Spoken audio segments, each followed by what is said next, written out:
تھوڑا سا پیچھے آئیے ویڈیو کلپ میں آپ کو دکھاتے ہیں کہ جب قرآن نہیں تھا لوگوں کے حالات کیسے تھے. نزول قرآن سے پہلے معاشرہ کیسا تھا، عرب معاشرہ کیسا تھا، لوگوں کے معاملات تعاملات ان کی زندگیاں کیسی تھیں. لیکن قرآن آنے سے وہ لوگ بدلے کیسے، ان لوگوں کی زندگی میں تبدیلی کیسے آئی، انقلاب کیسے. آپ لوگ سنتے رہتے ہیں کہ زمانہ جاہلیت میں لوگ بتوں کی پوجا کرتے تھے، اپنی بیٹیوں کو زمین میں زندہ گاڑ دیا کرتے تھے. اگر کسی گھر میں بیٹی پیدا ہوتی تو اس کو زمین میں زندہ گاڑ دیا جاتا تھا. اس کے علاوہ اور بھی جرائم اس کے اندر موجود تھے، کافلے لوٹنا، راستے لوٹنا، یہ ان کا مشغلہ تھا. چھوٹی باتوں پہ قتل کر دیتے، پانی پلانے پہ جھگڑا، پورا پلانے پہ جھگڑا، یہ ان کے حالات تھے. اس قدر سخت دل پتھر دل تھے کہ کسی انسان قتل کرنے پہ کوئی رحم نہیں تھا.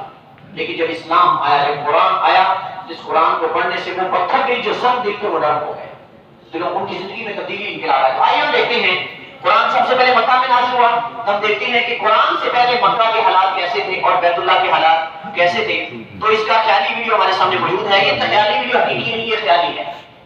بیت اللہ کے اندر لوگوں نے 360 بت رکھے ہوئے، 360 بتوں کی پوجا کرتے، ان کے سامنے قیام کرتے، سجدے رکوع کرتے اور کہتے کہ یہ ہماری مشکل کشا ہے، یہ ہماری مشکلیں حل کرنے والے، اولادیں دینے والے، روزگار دینے والے ہیں. 360 مورتیاں بنا کر رکھ کر ان کو پوجتے تھے اور ان کے سامنے التجائیں کرتے. اس کے علاوہ جادو ٹونا عام تھا، نجومیوں کے پاس جانا، کاہنوں کے پاس جانا، لڑنا جھگڑنا، آگے چلے جا کے ادھر بیٹھے. چھوٹی چھوٹی باتوں میں جنگ شروع ہو جاتی، پانی پلانے پہ جھگڑا تو گھوڑا دلانے پہ جھگڑا. ظلم و ستم کی انتہا تھی. غریب لوگوں کو، معاشرے کمزور لوگوں کو مارا پیٹا جاتا، غلام بنا لیا جاتا. گھروں میں گھس کر گھر لوٹ لیتے، استعمال لوٹ لیتے. نہ لوگوں کے گھر محفوظ تھے، نہ استے محفوظ تھے، نہ راستے محفوظ تھے، نہ قافلے محفوظ تھے. یہ لوگوں کے حالات کے زمانہ جاہلیت میں اسی طرح مثالیں آپ نے دیکھی. حتیٰ کہ رسول اللہ صلی اللہ علیہ وسلم پر غار حرا میں قرآن کریم کی سب سے پہلی وحی نازل ہوئی. اقرأ باسم ربک الذی خلق سے نزول قرآن کا آغاز ہوا. اس نزول قرآن کے بعد اس امت میں اتنا بڑا انقلاب آیا، اتنی بڑی تبدیلی آئی کہ وہی جو بتوں کی پوجا کرنے والے تھے وہ ایک اللہ کی عبادت کرنے والے خالص اللہ کے بندے بن گئے. جو ایک دوسرے کے دشمن تھے ایک دوسرے کے بھائی بھائی بن گئے. جو بت تراشنے والے تھے وہ بت توڑنے والے بن گئے. جو بت پرستوں کو چیرن بن گئے. مکہ فتح ہوا، نبی صلی اللہ علیہ وسلم نے فتح مکہ کے موقع پر سارے بت توڑ دیے. نبی صلی اللہ علیہ وسلم قرآن کی آیت کی پڑھ رہے تھے، بار بار تلاوت کر رہے تھے. جاء الحق وزهق الباطل ان الباطل كان زهوقا. اور ساتھ بت توڑے جا رہے تھے. نقشہ دیکھ رہے مسجد نبی کی تعمیر کا.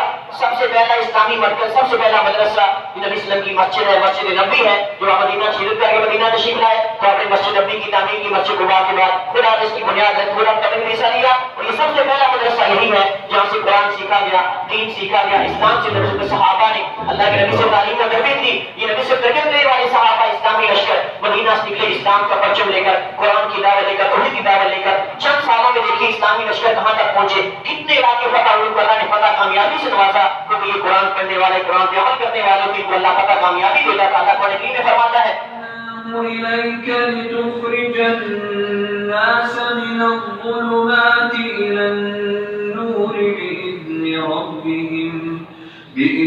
ربهم إلى صراط العزيز الحميد الله الذي له ما في السماوات وما في الأرض.